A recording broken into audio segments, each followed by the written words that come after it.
Good morning everyone. बच्चों, आपने पिछले वीडियो में अध्याय 11 सवैये के अंतर्गत 2 सवैयों का अध्ययन किया था। आज आप इसके आगे का अध्ययन करेंगे। बच्चों, अगले सवैये में रसखान जी कहते हैं, मोर पखा सिर ऊपर राखियो, गुंज की माल गरौ पहिरोंगी, ओढ़ पीताम्बर लै लकुटी बन, गोधन ग्वारिनी संग फिरोंगी, भाव तो वो ही मेरो रस खानी सो, तेरे कहे सब स्वांग करोंगी, यह मुरली मुरली धर की अधरन धरी धराना धरोंगी। प्रस्तुत सवैये में गोपी के निश्चल प्रेम की भावना प्रकट हो रही है तथा मुरली के प्रति सौतेलापन या सौतिया ढाह भी प्रकट हो रहा है। सबसे पहले आप इसके अर्थ देखिए। मोर पखा का अर्थ है मोर के पंखों से बना मुकुट। राखियों का अर्थ है रखूंगी। गुंज का अर्थ है एक जंगली पौधा, छोटा सा फल, यानी गुंज एक जंगली पौधा होता है और उसका जो फल होता है उसे गुंज कहते हैं। गरे गले में, पहिरोंगी पहनूंगी, पीताम्बर इसे पीला वस्त्र, पीताम्बर का अर्थ है पीला वस्त्र। गोधन गाय रूपी धन, ग्वारिन ग्वालिन, फिरोंगी का अर्थ है फिरूंगी, भावतों का अर्थ है अच्छा लगना, वो ही का अर्थ है जो कुछ, स्वांग का अर्थ है रूप धारण करना, यानी जब कोई नाटक वगैरह होता है तो लोग किसी का भी रूप धर लेते हैं तो उसे स्वांग रचना कहते हैं। मुरलीधर का अर्थ है कृष्ण, अधरा का अर्थ है होठों पर और धरोंगी का अर्थ है रखूंगी। आइए इसका भावार्थ समझिए। प्रस्तुत सवैये में एक गोपी दूसरी गोपी से कहती है कि मैं मोर पखा सिर ऊपर राखियो। मोर पखा यानी मोर के पंखों से बना मुकुट सिर ऊपर, सिर के ऊपर राखियो, सिर के ऊपर रख लूँगी। गुंज की माल गरे पहनूंगी, यानी जैसी कृष्ण गुंज की माल पहनते थे उसी प्रकार मैं भी गुंज की माला को पहन लूँगी। ओढ़ी पीताम्बर यानी ओढ़ी पीताम्बर, पीताम्बर को ओढ़कर यानी पीले वस्त्रों को पहनकर, लै लकुटी लाठी लेकर, वन वन गोधन ग्वारिन संग फिरूंगी। गोधन अर्थात गायों, ग्वारिन ग्वाल बालों के संग, फिरूंगी यानी वन में जाऊंगी, वन में भ्रमण करूंगी। भाव तो वही मेरो रसखानी। और रसखान जी कहते हैं कि वह रस में कृष्ण मुझे बहुत अच्छा लगता है। सो तेरे कहे, सो तुम्हारे कहने पर सब स्वांग करूंगी, यानी सारे स्वांग करूंगी, इस प्रकार के सारे नाटक करूंगी। लेकिन यह मुरली मुरलीधर की, ये जो मुरली है, ये जो बांसुरी है, किसकी?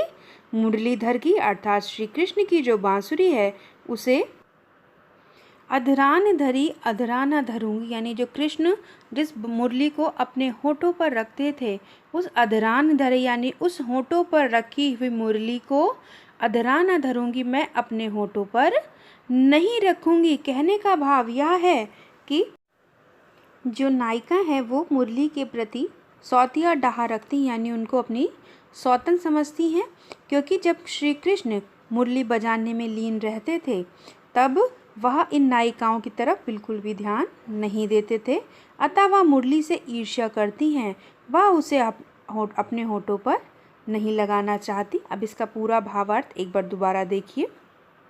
प्रस्तुत सवैये में कृष्ण से अनुराग रखने वाली एक गोपी अपनी दूसरी सखी से कहती है कि हे सखी, मैं कन्हैया की तरह अपने सिर पर मोर पंखों से बना हुआ मुकुट धारण कर लूँगी, अपने गले में गुंजों की माला भी पहन लूँगी जिस प्रकार श्री कृष्ण पहनते थे।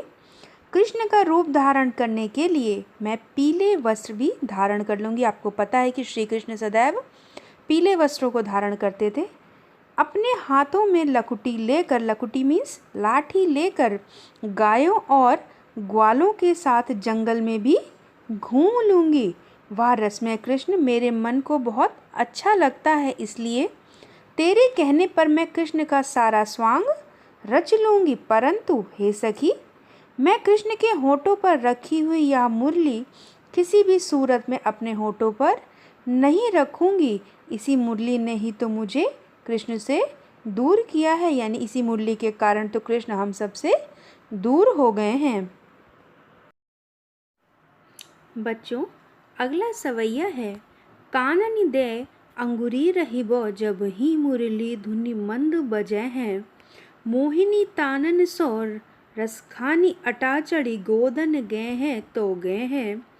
तेरी कहो सिगरो ब्रज लोगनी कालही को कितनो समझे हैं। मारी वा मुख की मुस्कानी संहारी न जय है न जय है न जय है। प्रस्तुत सवैये में गोपी कृष्ण की मधुर वंशी सुमधुर गान तथा मोहिनी मुस्कान के कारण अपने आप को संभाल नहीं पाती हैं। पहले इसके अर्थ देखिए, फिर इसका भावार्थ समझिएगा।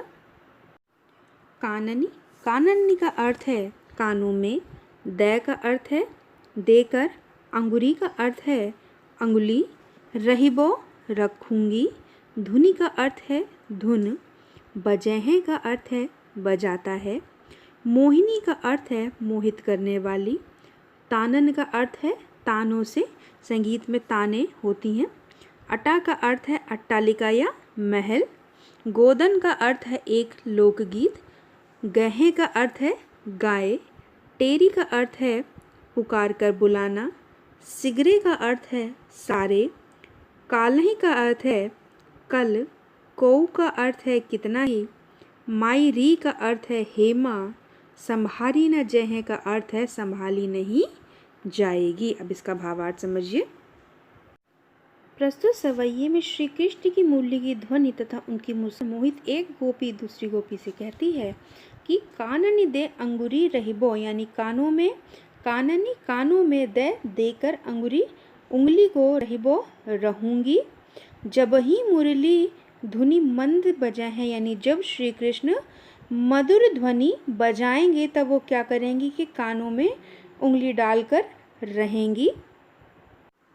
मोहिनी तानन सो रसखानी अटा चढ़े गोधन गेहे तो गेहे, यानी मोहिनी तानों को और गोधन नामक गीत को भले ही श्री कृष्ण गाते हैं तो गाते ही रहें। क्यों गाते रहें? क्योंकि उन्होंने अपने कानों में उंगली दे रखी है। तेरी कहो सिगरे ब्रज लोगनी, यानी वो कहती है कि